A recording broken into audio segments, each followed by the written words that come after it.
कांग्रेस में सीएम के विवाद के चलते राजस्थान देश भर में चर्चा का गढ़ बना हुआ है। पहले कांग्रेस अध्यक्ष के लिए अशोक गहलोत का नाम और फिर राजस्थान में 25 सितंबर को विधायकों के इस्तीफे ने राजस्थान को गपशप का केंद्र बना दिया। पूरे देश की निगाहें राजस्थान पर थी, क्योंकि अगले पल राजस्थान की राजनीति में क्या होना है ये कोई नहीं जानता, मगर क्या होता ये सब चाहते हैं। राजस्थान की राजनीति में उठापटक चंद दिनों से नहीं, दरअसल पिछले कई वर्षों में राजस्थान में सियासी घमासान ही चलता रहा है। पार्टी कोई भी हो, राजस्थान की राजनीति में हलचल थमती नहीं है। राजस्थान की राजनीति आज केंद्रीय राजनीति के लिए भी बेहद महत्वपूर्ण हो गई है।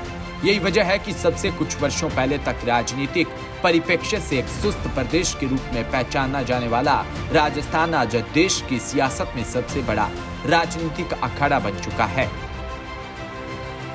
राजस्थान में 1993 के बाद में राजनीति में एक ट्रेंड चलता आया है। हर 5 साल में सरकार बदलती है और अपने 5 साल पूरे भी करती है, मगर 2018 में बनी कांग्रेस सरकार को लेकर लगातार अस्थिरता रही। मार्च से पहले तत्कालीन डिप्टी सीएम सचिन पायलट के 2 पदों पर रहने पर सवाल उठने लगे। इसके बाद जुलाई 2020 में सचिन पायलट ने विद्रोह किया और अपने समर्थित विधायकों के साथ मानेसर चले गए। उस दौरान जैसे तैसे स्थितियां संभली, मगर सरकार को लेकर अनिश्चितता बनी। अभी हाल ही में विधायकों के इस्तीफे के बाद भी हालात वैसे ही नजर है। राजस्थान में चाहे बीजेपी हो या कांग्रेस, दोनों में लीडरशिप बेहद मजबूत है। कांग्रेस में सीएम अशोक गहलोत और बीजेपी में पूर्व सीएम वसुंधरा राजे ऐसे नेता है जिन्हें सेंट्रल लीडरशिप ना चाहते हुए भी इग्नोर नहीं कर सकती। दोनों का अपनी अपनी पार्टी में राजनीतिक कद ऐसा कि अपने बूते राजनीतिक स्थितियों को बदल सकने में सक्षम है। राजस्थान एक ऐसा 2 पार्टी स्टेट है जहां बीजेपी को वर्तमान हालातों में सबसे ज्यादा चुनौती मिलती रही। पिछले 2 चुनावों में लगातार 25-25 सांसद जीतने के बावजूद बीजेपी या कांग्रेस की जड़ों को हिला नहीं पाई।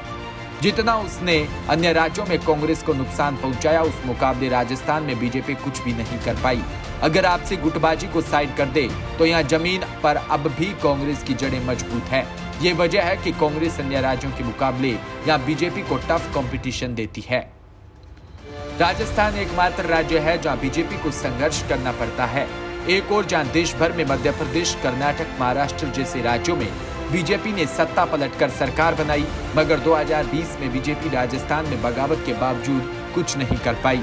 इसके अलावा 2 बार राज्यसभा चुनावों में भी बीजेपी ने अपनी कूटनीति से जीत हासिल की, मगर दोनों बार वो सफल नहीं हो पाए।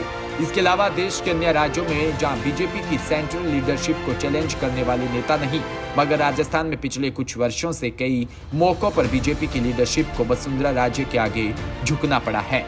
कांग्रेस के लिए राजस्थान इसलिए महत्वपूर्ण है क्योंकि राजस्थान कांग्रेस शासित सबसे बड़ा राज्य है। इसके अलावा राजस्थान ही वही राज्य है जहां कांग्रेस की जड़ें अब भी मजबूत है। यहाँ कांग्रेस की अच्छी पकड़ और मजबूत योजनाओं के बूते कांग्रेस सरकार रिपीट करने के बारे में सोच रही है। इसके अलावा अगर आपसी लड़ाई ना हो तो यहाँ कांग्रेस के पास अशोक गहलोत, सचिन पायलट, सीपी जोशी जैसे कद्दावर नेता और कई मजबूत नेता भी मौजूद हैं, जिनकी कमी कांग्रेस को अन्य राज्यों में खलती है। Bureau report, DPK news.